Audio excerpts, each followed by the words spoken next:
Good evening, everyone. Welcome to the Maison Française.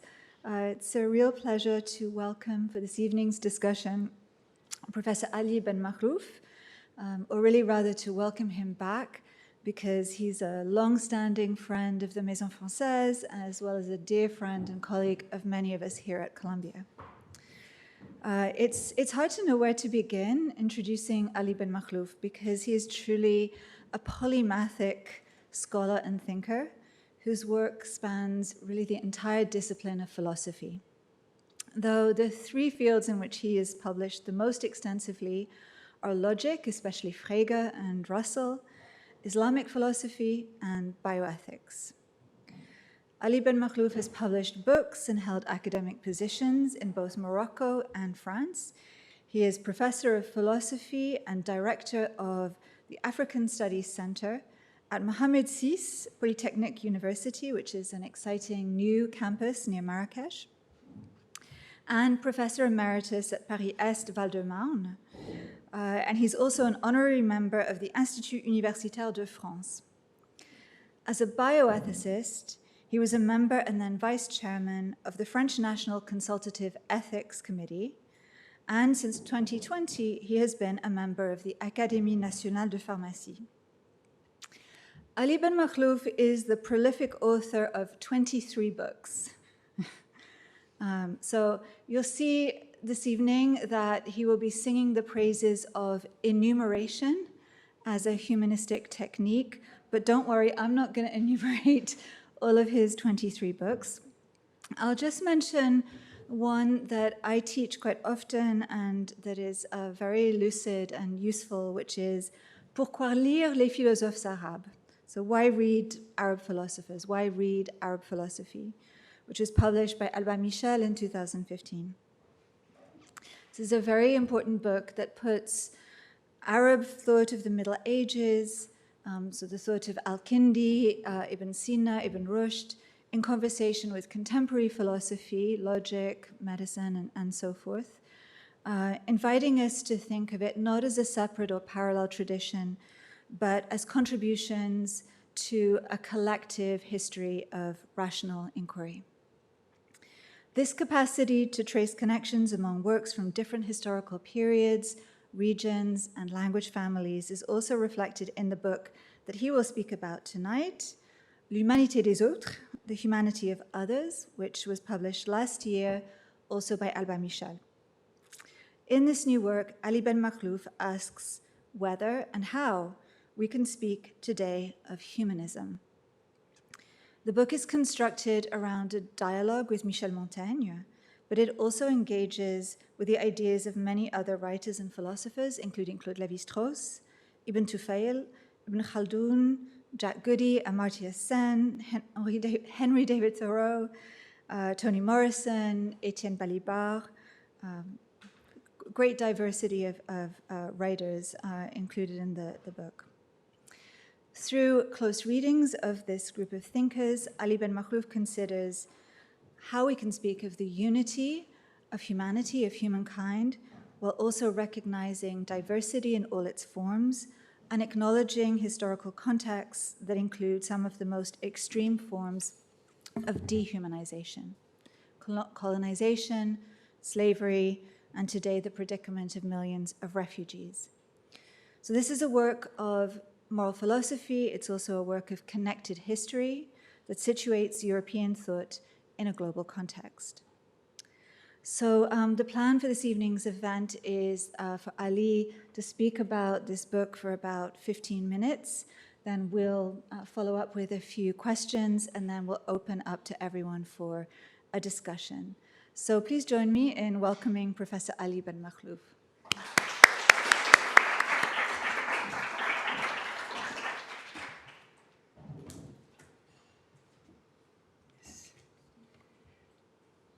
Thank you so much, Madeleine, for your introduction, for presentation of my work.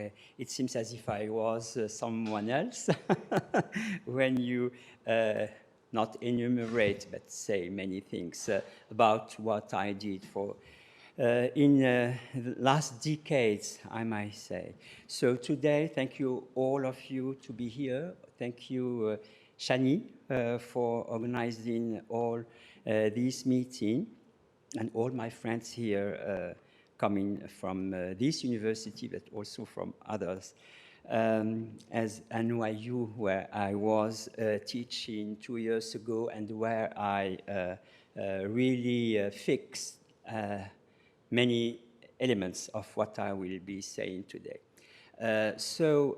I'll start by this question: how to refer to humanism today, with having back something about what was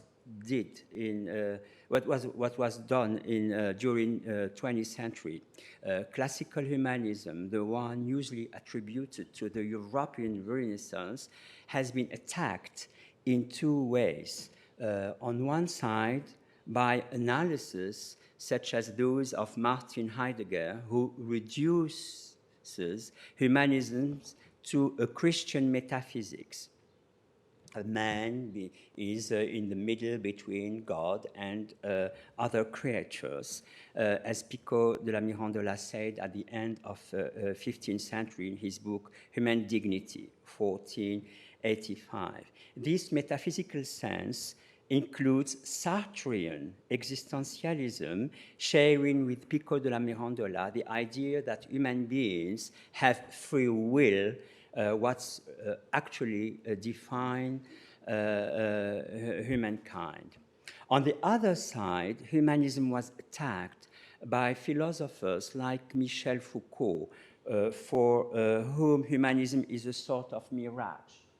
So it is widely assumed, says Foucault, that humanism is a very old concept that goes back to Montaigne and beyond. But the word humanism does not exist in the Littré, which was a dictionary published from 1873 to 1877. In fact, with a tendency of retrospective illusion to which we all too often fall, we like to imagine that humanism has always been the great constant of Western culture. Thus, what would distinguish this culture from others, from Eastern or Islamic cultures, for example, would be humanism.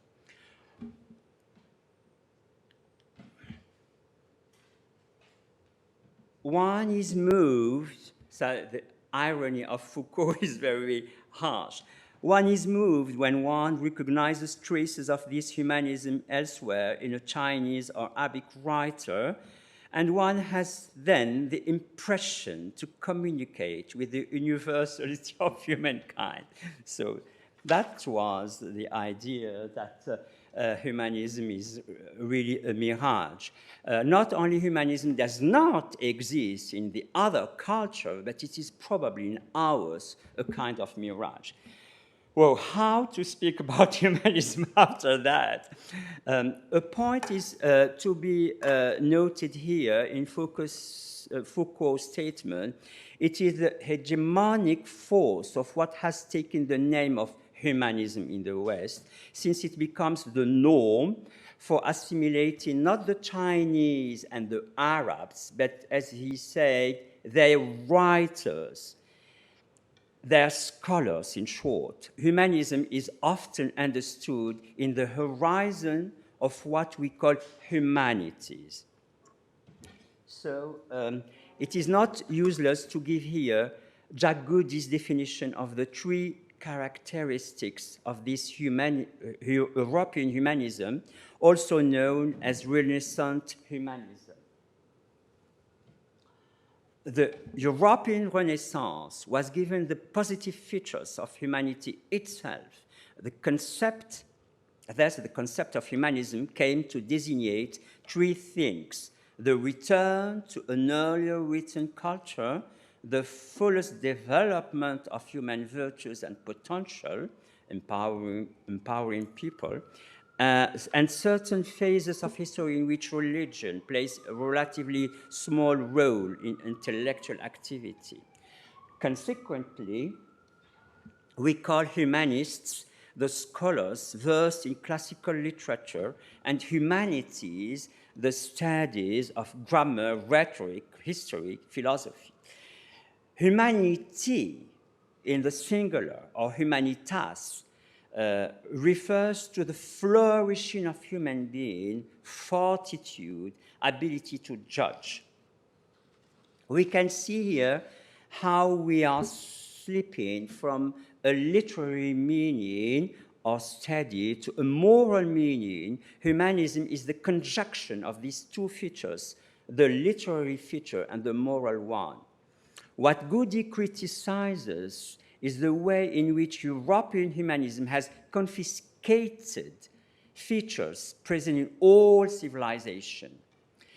On the political side, both Jack Goody and Amartya Sen reject the idea that democracy is a creation of the West. Goody does not hesitate to say that Western democracy has in fact diverted towards itself a number of values that existed in other societies. Humanism and the triad of individualism, freedom, equality, as well as the notion of charity that is supposed to be Christian. I have been asked one day in a conference, is there something as a charity in Islam? I said, no. In Islam, you know, everybody is killing others, people. The European Renaissance did not follow a direct path from classical Greek and Latin knowledge to the European knowledge of the 15th century. And the Arabs were not simply transmitters of information from one point to another. Our colleague in Michigan University, George Hoffman, did a very good work on what was Montaigne and his contemporary friends in school were having as courses. It was the logic of Aristotle and the commentaries of Averroes as well, because they were published together, Aristotle and Averroes, and all was what was Montaigne having as courses was about Aristotle logic just commented by Averroes. And it was very surprising, struck me when I read all the papers George Hoffman did about this background of what was taught in France, because we thought that Renaissance was about Tacite, Plutarch, Sénèque. No, it was about these tools given by logic. Jack Goody in The Theft of History shows how confiscation of the history of others have taken place in the past. Henry David Thoreau, already in the 19th century, pointed out not only the idea of confiscation, but also the denial of the history of many parts of the world. We have a voluminous history of Europe for the last 20,000 years. Let's imagine, it's always about the atrophy of imagination, you know. All racism, according to me, is a kind of atrophy of imagination, a consequence of atrophy of imagination. Let's imagine that we have an equally complete history of Mexico, Peru, for the same period, a history of the American continent, the other side of the middle.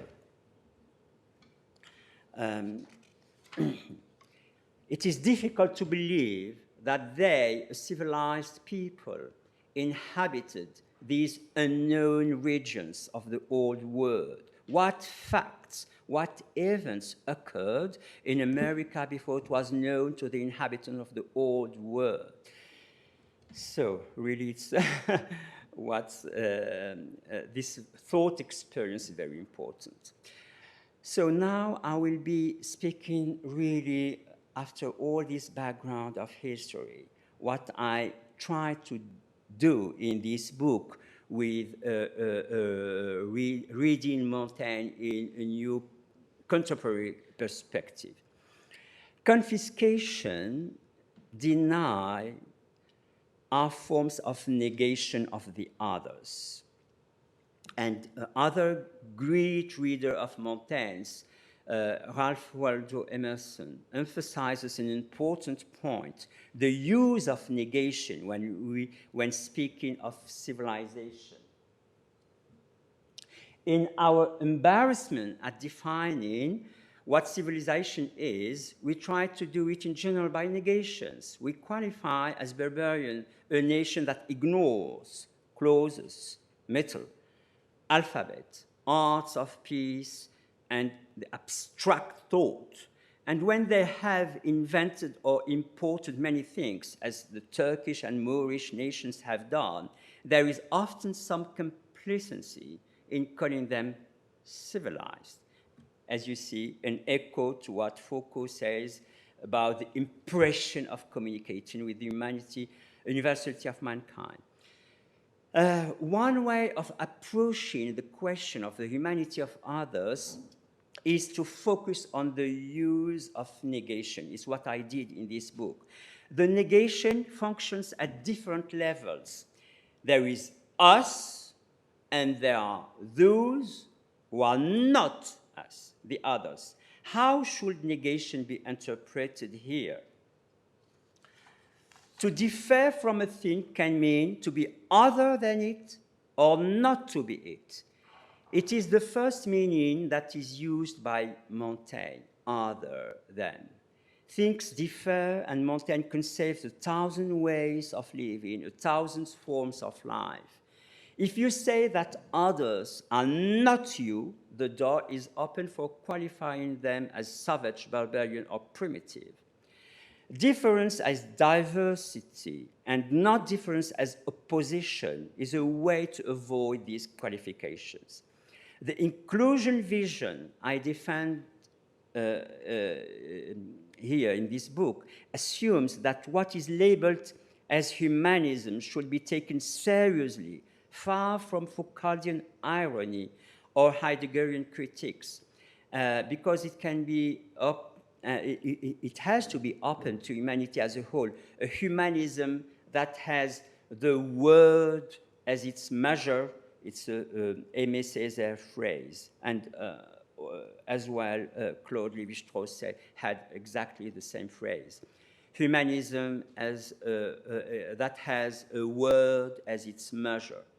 Montaigne was totally involved in the description of the world around him, practicing an anthropology of his own culture, putting domestic examples in the mirror of what he learned of the word, of this word that was called in his time the new word, and that he preferred to call most often the other word, namely Brazil, Mexico, and Peru.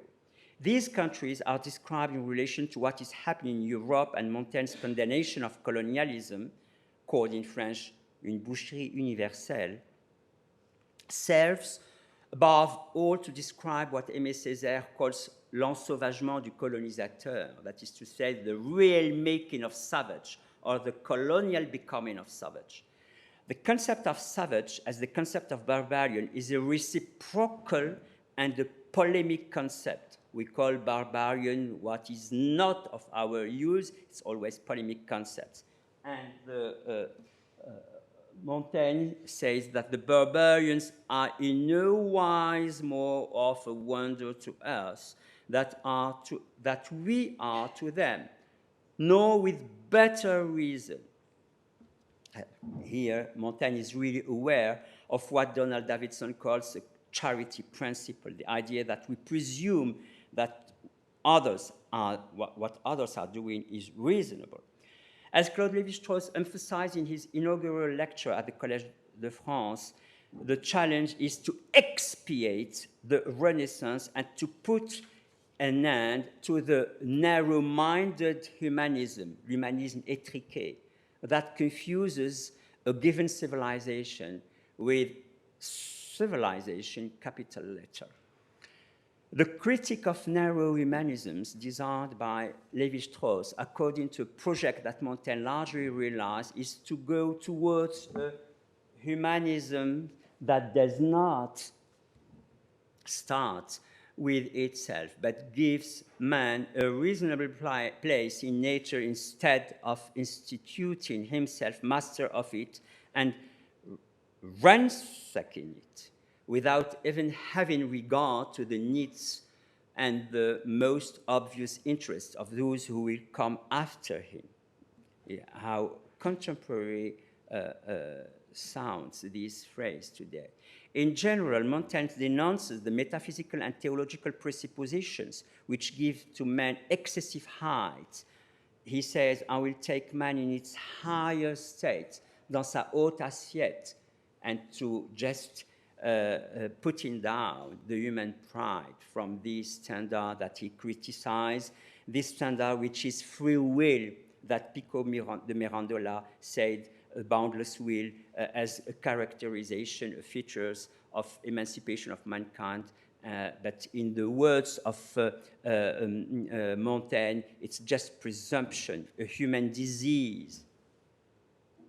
The vanity of this same thought makes him equal to God, attribute to himself God's being, pick himself out and set himself apart from the mass of other creatures. And I quote also this one. It is possible, is it possible to imagine anything more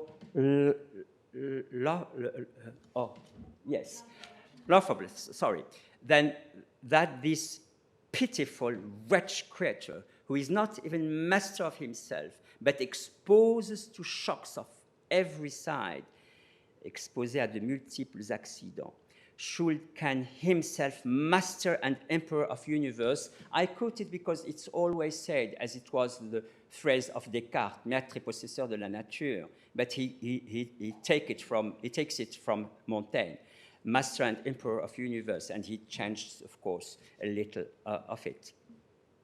By emphasizing the notion of diversity, one might think that the pluralism of the expression the others threatens the idea of human genre. Many analyses have attributed to Montaigne cultural relativisms. I think we will have discussion about this. I will not go further on that point. But what's very important, according to me, is this, very important. For all men are of the same species and in varying degrees are all furnished with the same conceptual tools and instruments of judgment. This is really the trace of what he read from the logic of Aristotle, Aristotle's logic and Averroes' logic, because the two first books of the logic category and the interpretatione are about conceptual tools, categories, and judgment, the interpretation. And he took this logical background to shape the unity of humankind. And on the practical side, this is on the logical and theoretical side, and on the practical side, Montaigne evokes the natures given to bloodshed, les naturels sanguinaires, it's awful. Those who like the cruel spectacle of beasts and gladiator in fight. He certainly speaks about a form of instinct to inhumanity, it's his word, that nature attached to human being. Natures given to bloodshed where beasts are concerned bear witness to an inborn propensity to cruelty. But he also speaks of respect and mutual duty of humans among themselves and of humans with other creatures in the form of a general duty of humanity.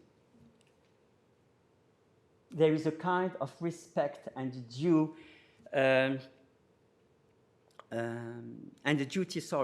man as a genus which link us not merely to the beasts, which have life and feelings, but even to trees and plants.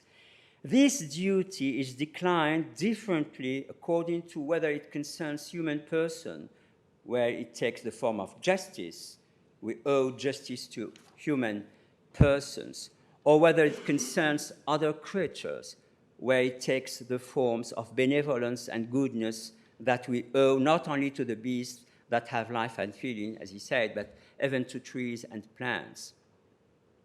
Being all creatures capable of receiving such goodness and benevolence.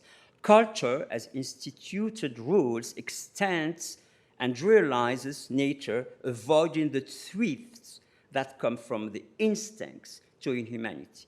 And just a few indication of the conclusion, something like a conclusion, I would like to say that humanity of others is that of those who have resisted to in their own way, slavery, forced conversion, colonialism, Inquisition. It is also that of all those who fight with dignity for their freedom, accepting death without seeking it.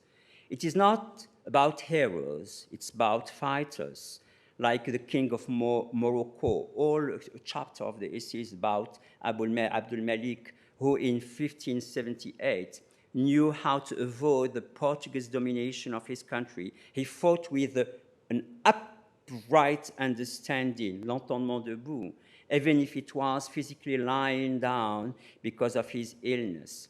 And also, of course, in the same way, the Mexican kings massacred by the Spanish colonizers, kings who were facing the enemy without fear, show by the constancy of their resistance the cruelty of the conquistador.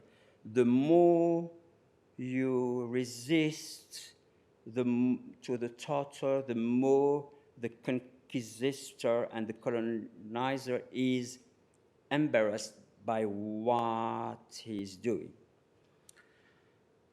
Of course,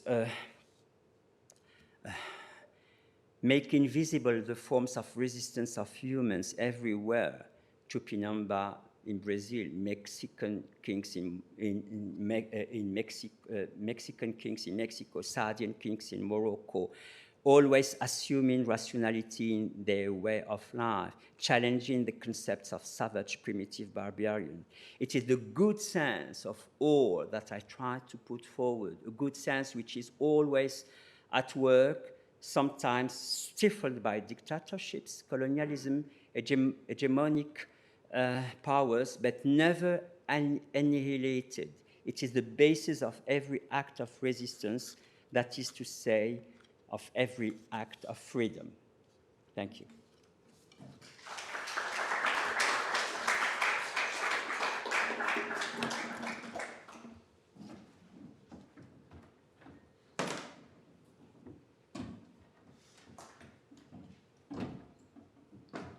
Sorry, I have been long a little.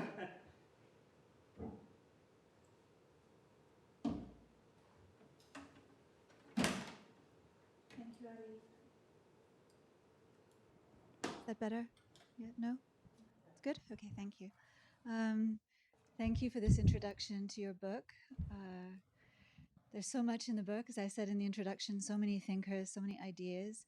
Maybe we could start by coming back to the words, yes, or the word humanism. Little closer, sorry. So maybe we could start with the words and come back to what you said earlier about these different related but different concepts. It is fascinating in the book. This relationship that you trace between the humanities, humanists, the literary, the tradition of scholarship that's associated with particular moments, and the notion of humanity, the humankind, the moral question. So I would love to hear more about the tight connection between those concepts. Yes. But I'm also wondering if you could say something about humanism. I think you gestured to the fact that this is a 19th century concept. So how does humanism fit into your thinking? Yeah. And maybe how for you is humanism different to universalism? Yeah. We start there. Okay, thank you. So I think that this consequence often made from humanities as studying something to humanity is really problematic, is quite controversial, because even in Montaigne, and in that extent, I think that Foucault is right. In Montaigne, there is nothing like humanism in the sense of deducing humanity from humanism, because from humanities, sorry, from humanities, deducing humanity from humanities, because he was quite ironical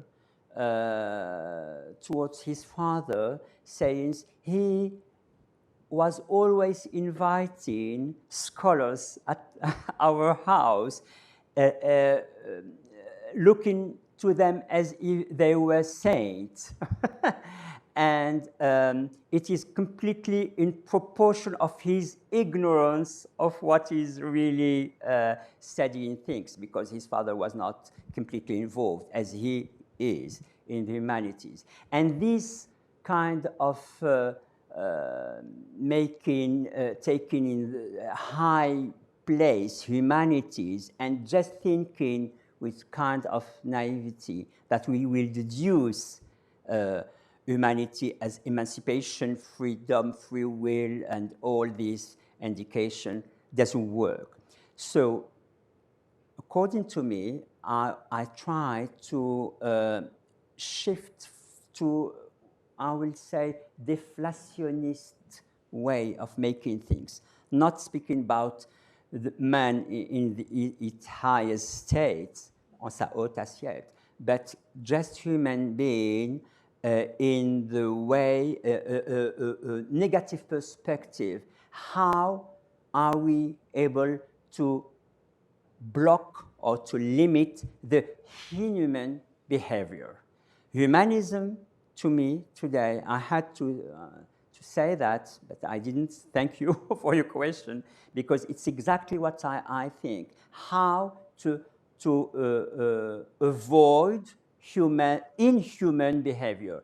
And when I quote all these phrases about nature attaching to humankind a kind of instinct to cruelty, wow, instinct to inhumanity, we have to face this by limiting this inhumanity. And humanism as deflationist, in the deflationist perspective, is to go in negative way and oblique sides, if I might say, to just block what is inhuman as a behavior, and you have done a lot. And the last question about the link between humanism and universalism. So I spoke about the unity of human species. When Montaigne speaks about universality, he has a very, we may say, odd or weird way. He said, what is universal? Universal? It's my proper name, because everyone recognizes me as Michel de Montaigne. So what is universal is proper name. Madeleine Dobie, known all in the world as Madeleine Dobie, you know. And this a kind also, I find that's a kind of how can I say, putting down a little inflation about this word of universalism. I have a couple of questions about your reading of Montaigne, which is really, really rich. First of all, you reject completely Tsvetan Todorov's characterization of Montaigne as a relativist. I actually remember that Todorov says that he's a would-be relativist who's actually an ethnocentrist.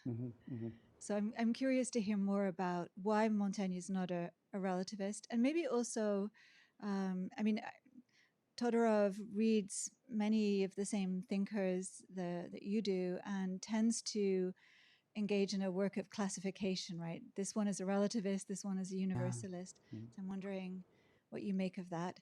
And I would also like to ask you about everything that you say about negation and enumeration Yes. as two neglected but really important characteristics of Montaigne's style and his thought. Yes, yes, thank you. Todorov, I respect completely what all he has done, but there is a phrase in one of his papers on Montaigne saying that there is nothing as like the unity of genre in Montaigne, human genre. I quote, really. There is nothing as unity of, wow, it's contradictory what I read about him and what I said about this very important, I don't know if I can do it, no. There maybe to coming back to very important no, still please back. No, no, no. Yes, no, no, no, sorry, still not. No, oh, sorry, no, no, it's after. No, no, sorry, sorry. Just after, no, then no. Yes, this one. Thank you so much, Eva. And that's very important. All men are of the same species. It's completely contradictory with what Todorov said. But I recognize that the use of relativism by Todorov is something else. If relativism is just to be in relation with, of course, it is okay. In my remembrance, he says that in the period of Montaigne, 16th century, we are more in relation with what was called New World, with China, with many, many. And if it is that, to be completely called, labeled relativism, it is okay, because just a way of recognizing relations. But if relativism is to strip away the unity of genre, that was I criticize him. And for your other question, yes, the style of Montaigne is completely enumeration. And as you said when you presented me, I come from Frege, Russell, Wittgenstein culture, contemporary philosophy of logic. And Wittgenstein was criticizing all this way we had in epistemic methodology, saying you have to describe, then you will be jumped to explanation, and enumeration is completely horrible. You are not thinking about anything, but just that there is. And already Wittgenstein, not already, but Wittgenstein, I read Wittgenstein before Montaigne. So Wittgenstein says, when Socrates says to his companions, no, mates, you have not to say the virtue is what we found in elderly person, in women, and no. You have to give a definition. And Wittgenstein said, no, we had really very bad tradition in philosophy to sweep away enumeration. Enumeration is very important because it's a neutral way to say things. And in a chapter 23 in the first book, he is enumerating more than 50 rules, specific rules in people. There is. You have a kind of vertigo when you read it because it's just enumeration. And I found that it is a very good way to be modest, not to think that you will be saying everything, and even not describing, just enumerating things. And to respect specific rules, you have to just mention the rules as they are without trying any pretext of justification of any rules, because explanation will be a kind of justification. I have the impression that what you say about enumeration also has to do with the idea that with thinking about cultures not as self-contained, discrete, separate, bounded entities, but as somehow open-ended, right? Exactly. Enumeration is considered by structure as incomplete, and you cannot you have sites on Colombia from the Alta Mater sculpture, and just afterward I would say, what do you see? And you will just enumerate, and you will of course forget many things. So it's open to people who will be enumerating other things. It's very hard to make it as a way of dealing with things. And I was very sensitive to this style after all what I read from Wittgenstein criticizing Socrates' method of definition. Maybe I'll just ask one more question and then I'll open to everybody for other questions. So you talk about the anti-humanists, the post-humanists. You talk particularly about Heidegger's critique of humanism as metaphysical. You talk about Foucault's historicization of of humanism. But I'm wondering about the kind of alternative humanists. Mm-hmm. So people like I'm thinking of the Bandung humanism, or people like Amir Mufti or Frantz Fanon, right? Yeah. The new man, the new humanity, new humanism. So it's not a refutation of humanism, but it's a critique of the way that humanism has been understood and Yes. practiced. How would they fit into what you're doing here? Yes, thank you. Thank you. It's very important to start from this phrase. If you consider that conception is completely shared by all humans, you will be afterward just making attention, giving attention to the ways this conception and this judgment, that conception maybe more, is shaped in a specific manner. All what we had with colonialism is that there are people who conceive, there are people who are not able to conceive. All what was said about primitive, pre-logic humanity, using just contradiction, Lévi-Bruhl said, a pre-logic, primitive mindset is using contradiction, not being completely logical as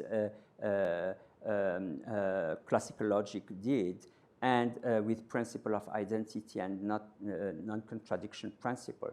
And there, all this way to produce from modernity a concept of primitivity. It is from modernity that primitivity was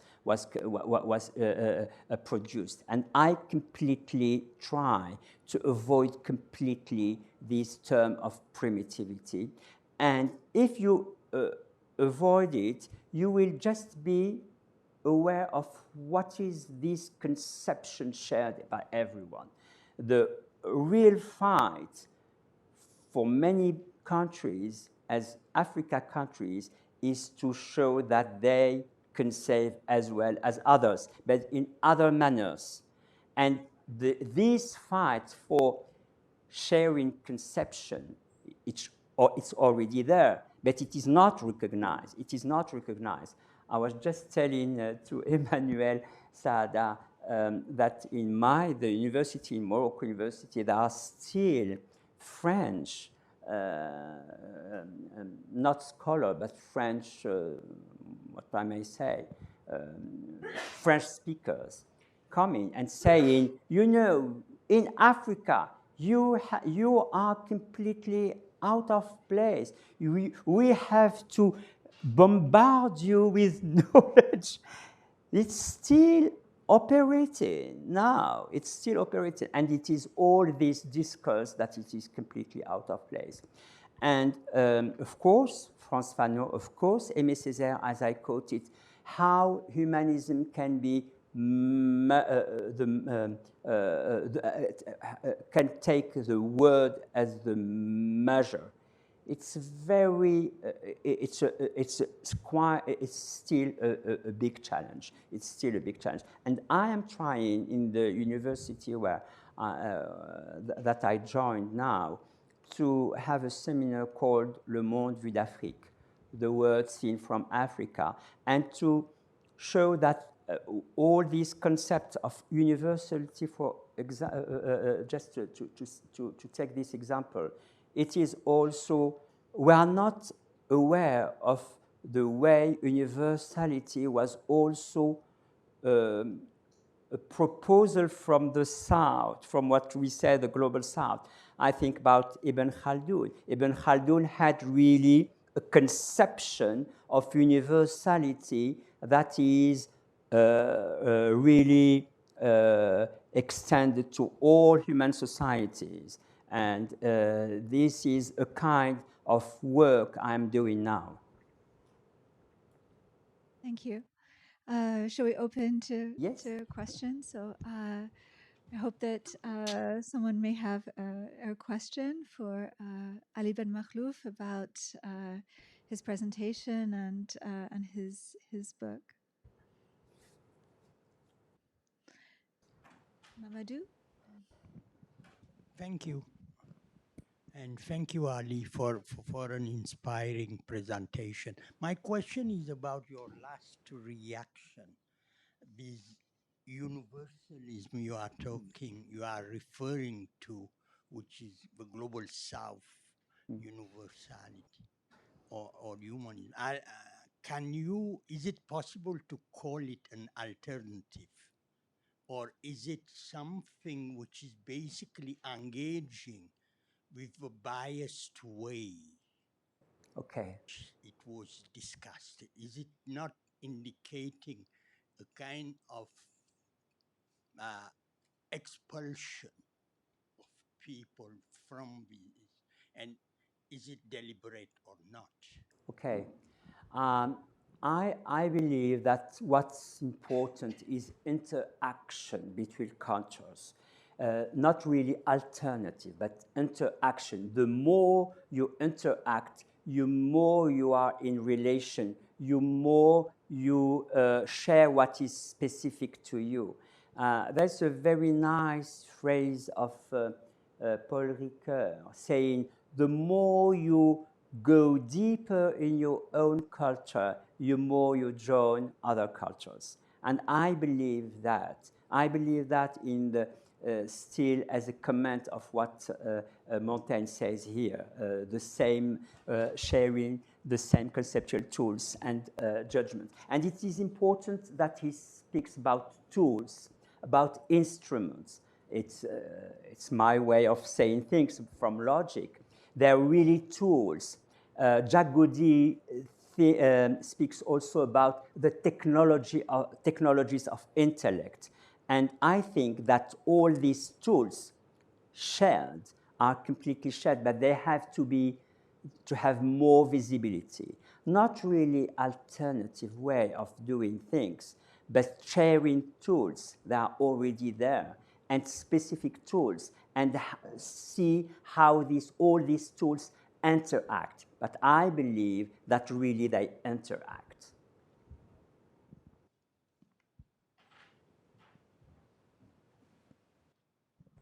Thank you. Thank you for a great talk that really makes us all want to read the book now.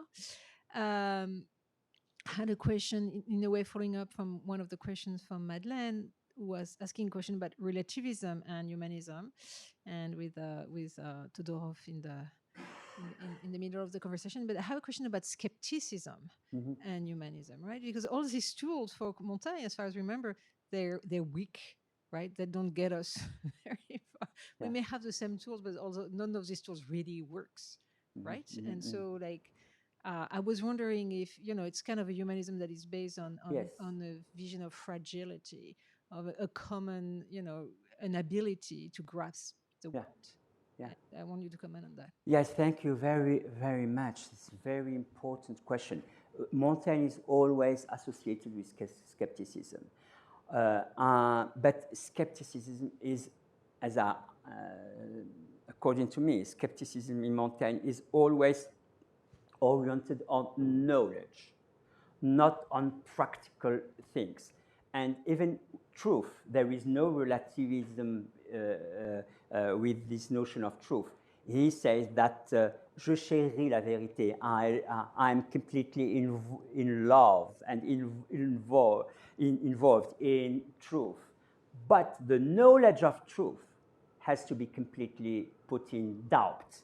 Not truth, the knowledge of truth. And skepticism is oriented on the knowledge of something, not on this thing that is taken into account. And in all his condemnation of colonialism, there is no skepticism. There is indignation. He speaks about hatred of colonialism. And that is another Montaigne that I wanted to show. That's why in my book there is not that much things about skepticism, but about this indignation, this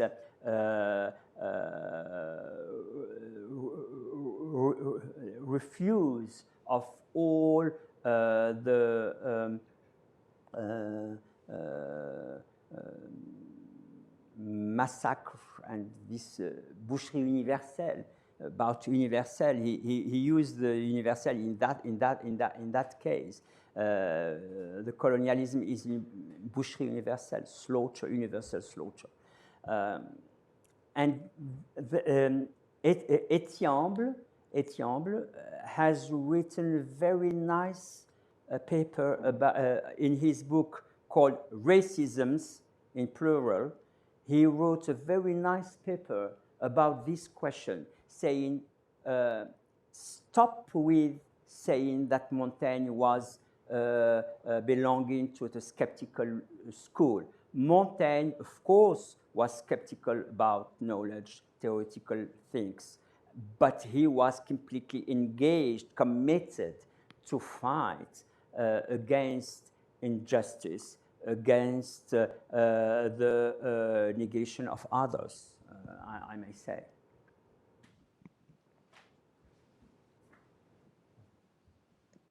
Thank you so much, Ali.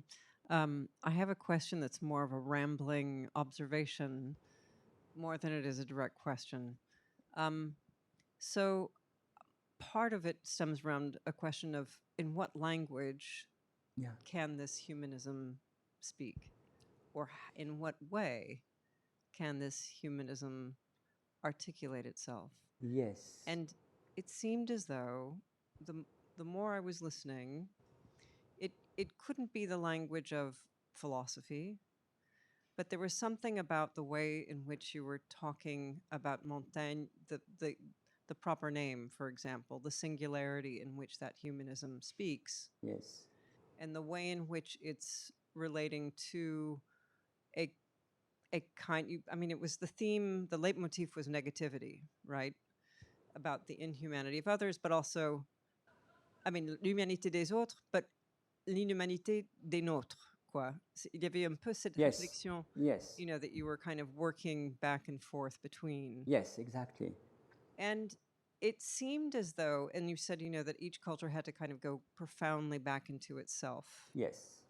So there was a way in which that kind of residing profoundly within a culture, within a language, within the singularity of the proper name, in some ways would always encounter, I kept thinking, like a différent, Yeah, which is where I guess the place of negation is working. yeah. So I don't know how, I like, you know. Yeah, I see. Many questions. Yeah, sorry about that. Yeah. Wow, I'll try. Thank you very much to put forward the question of language, because it is when Emerson or Thoreau, I don't remember, said that we always speak of civilization by negation. They don't have alphabet, metal, and so on. The question of alphabets, very important, just to recognize that the Tupinamba in Brazil have a real culture that has to be recognized. He quotes poetry, two poems, one very showing much refinement of this culture, the lover who speaks to the snake, the adder, saying, "Oh, adder, just stay, because my sister will take from your aspects what I will fix as a belt for her forever." That's, he says, so refinement, they cannot be savage. So he took the question, this idea of poems. But more than that, he's against all this idea that speech was exclusively given to humankind. Speech, he says, natures give it to all animals. And of course, among animals, there is human beings. That's completely incredible. And I put it in the comparison with the fable of Ibn Tufayl in the 20th century, just a child, a thought experiment, a child just living with animals. What kind of language has this? And Montaigne says, I wonder if someone, I think he had something about it, that if someone just tried to imagine a child becoming adult with only animals. He will have, he said, a grammar of gestures, une grammaire en gestes. And all this chapter 12 in book, the second book, about how to recognize a kind of conception, I may say, intelligence, which is not intelligence in English, to animals. Is a way to, he is speaking about the grammaire en geste in this moment. And I think that to include all the culture that do not have alphabet is a completely giving visibility to a grammaire en geste and to poetry as well, but not poetry that is just oral and not written. There are many, many very interesting things about language in Montaigne. And what struck me that in 16th century, he's broke with this theologian idea that speech is exclusively human. It is not. He said to show love, to show how you are in need of help, it's all the language of animals, among them humans. Thank you. Thank you so much for a really inspiring talk. You create the idea of humanité as a kind of tool for the reconciliation of, or the reconciling of different cultures. So l'humanisme as a form of common territory where, it seems to me, where different cultures can act together and encounter each other. And I'm wondering whether the notion of creolization that developed, Edouard Glissant developed, whether it's instrumental as well in that way, and whether it fits within Montaigne's own conception of humanism. Yes, thank you. The notion of, there are two notions in your question, very important. The encounter. I believe that really we have to do a new kind of history by showing how people meet together, how there were very important encounters among scholars, among merchants, among people doing handcraft, all these kind of interaction as encounters. Even in colonialism, people have a kind of encounter that led them to have access to something else, even if much difficulties, in many difficulties. The question of encounter, to me, it's very important, and it was not that much taught in high schools. On history is about periods, about people governing, and not about encounters. That's very important. And of course, in encounters, there's relations. And of course, Edouard Glissant, I was not, as Madeleine said, I had already many references, and I took aside a little Edouard Glissant, but his word of relation is very important because it's a kind of connecting history, but connecting also people by encounters of people. That's very important. Hi, so I actually have two questions. One of them is a sort of really concrete, basic question, which is, how do you interpret De Cannibal in your book? I'm sure that you read it somewhere. I want to know. Yes. You know, what's your reading of that essay? I mean, obviously in the context of the previous discussion about relativism and ethnocentrism, etc. My second question is about the idea of enumeration. So, I mean, I'm very curious about that. And you've talked a bit, you know, about the relationship between the human and nature. And of course, like a good Foucauldian, when you say enumeration, I think of enumeration and natural history. But I mean, what I was curious about is how you were talking about enumeration as something that, if I understood you correctly, suggests is always incomplete, right? And that's sort of why for you it's interesting, or why for you it's kind of a positive value. But I mean, I guess, like, so on the one hand, when I think of enumeration and natural history, so I mean, of course, this is, well, it's not just a Christian example, but, you know, I apologize for calling on one. But, you know, of course, I think of Noah's Ark, and I think in Noah's Ark, the idea of enumeration is actually one of completeness. But the other thing that I wanted to ask about has to actually do with De Cannibal, because, so at the very end of De Cannibal, you know, there's that famous encounter, of course, between Montaigne and, you know, the famous Cannibal and the king, right? Mm. And the weird thing about that passage is that, or what always strikes me about it, is that there's this sort of rule of threes, right? If I remember correctly, there are three Cannibal, and there are three things that they say about, you know, what French society is like. And there's something so odd about that. Like, I feel it's so formal. It's kind of telling you that, you know, you should mistrust this story. This story is merely a fable. This story isn't real. And I mean, I guess what I'm wondering about is more broadly the relationship between enumeration and reality, right? Yeah. So, I mean, if enumeration is incomplete, you know, is that because it's corresponding more nearly to reality, or is the fact that an enumeration is complete, or at least suggests that it is complete, telling us that enumeration is therefore, you know, not something that we can rely upon, not something that corresponds to reality? I guess that's what. Yeah, thank you. Whoa.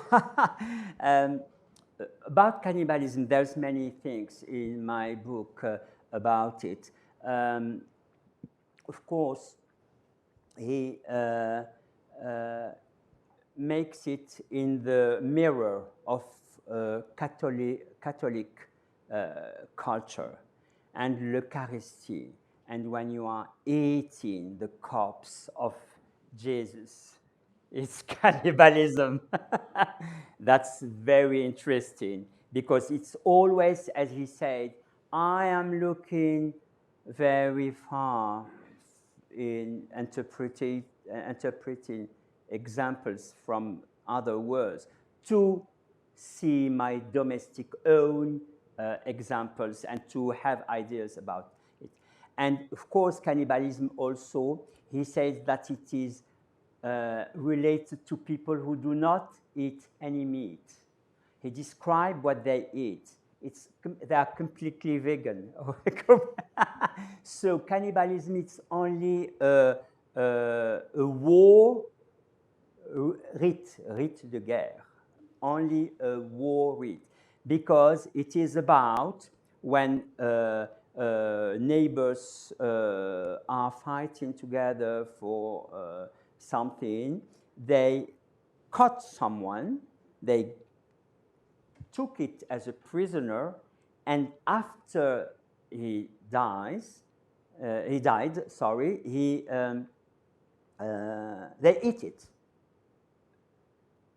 And of course, it's something so strange. And there is, I thought, I was saying to Patricia the poem of Adder, but there is another poem called the Prisoner Poem. And the Prisoner Poem is the prisoner saying,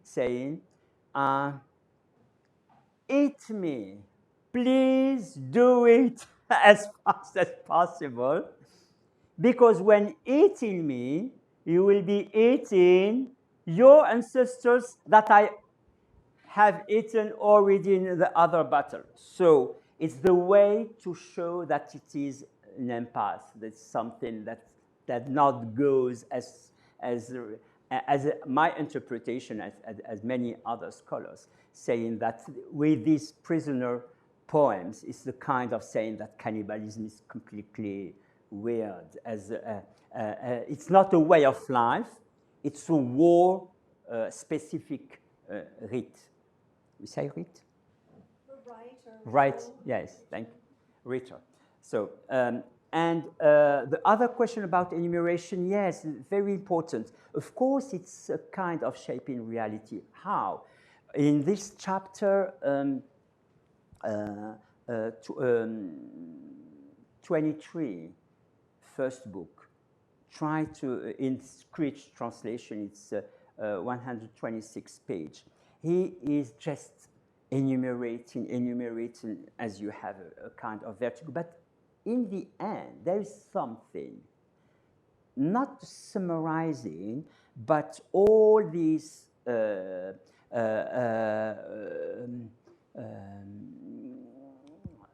different specific features of cultures.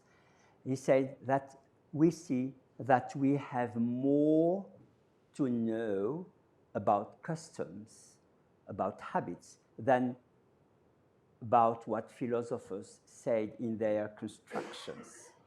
They are much more instructive because philosophers say you have to take death as something that's not happening. Say no, habits in many countries show that you have to laugh and having joy after the death.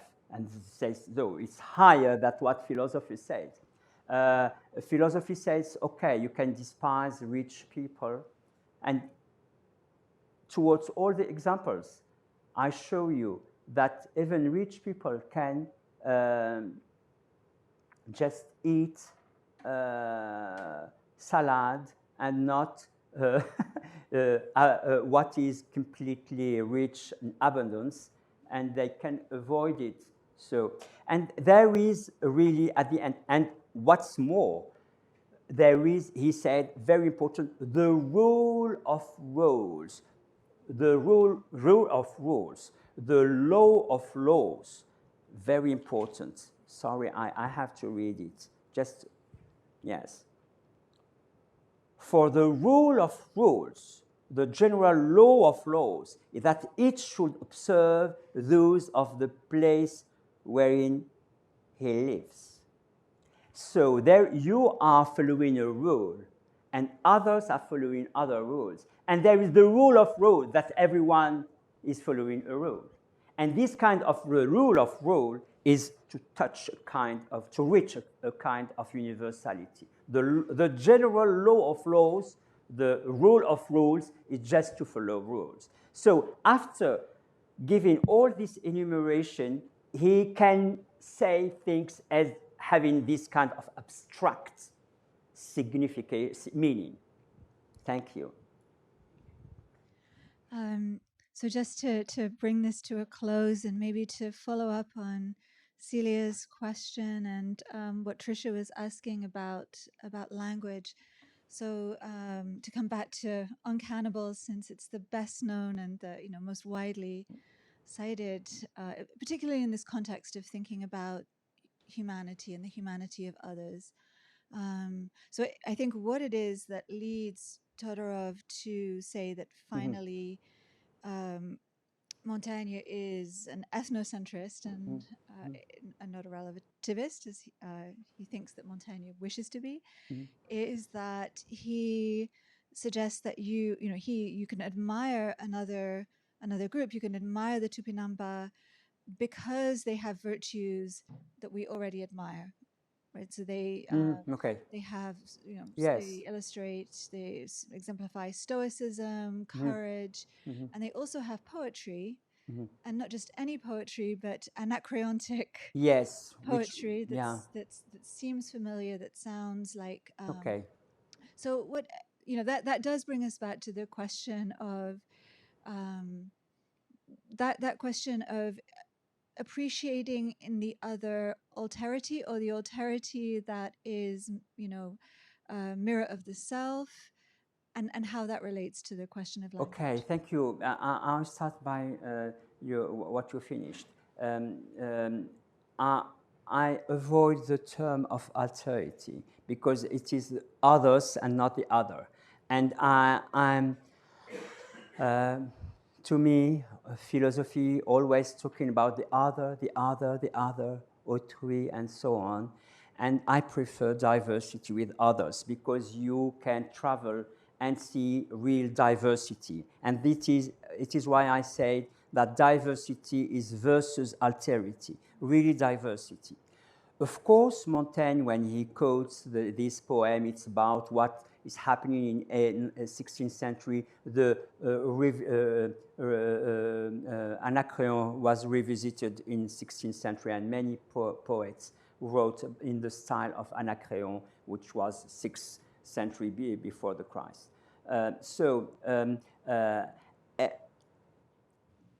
I will first go more in the path of Todorov, saying about this ethnocentrism. Montaigne said, "Oh, if Alexander, the counterfactual, if Alexander the Great, had colonized these countries, it will not be this slaughter, this massacre, this horrible situation. We will have a kind of encounter, a kind of relation with all these people in a very nice manner, having all our culture mixed and intertwined with their way of staying in the natural way of life." Of course, you will say, "Oh, he's just having this idea of colonization by what Alexander the Great said." And my friend and scholar, very known on Montaigne, Lestringant, said he was for a kind of soft colonialism by this example of Alexander. I don't think so. The counterfactual is always to show the horrible way what really happened, not to say that Alexander had to colonize. That's for the first two thing. And after, of course, if he just interviewing persons, not only in this fable of the encounter in the king core, but in his own domestic had spent 12 years in Brazil, and he was one of the source of his describing the Tupinamba. So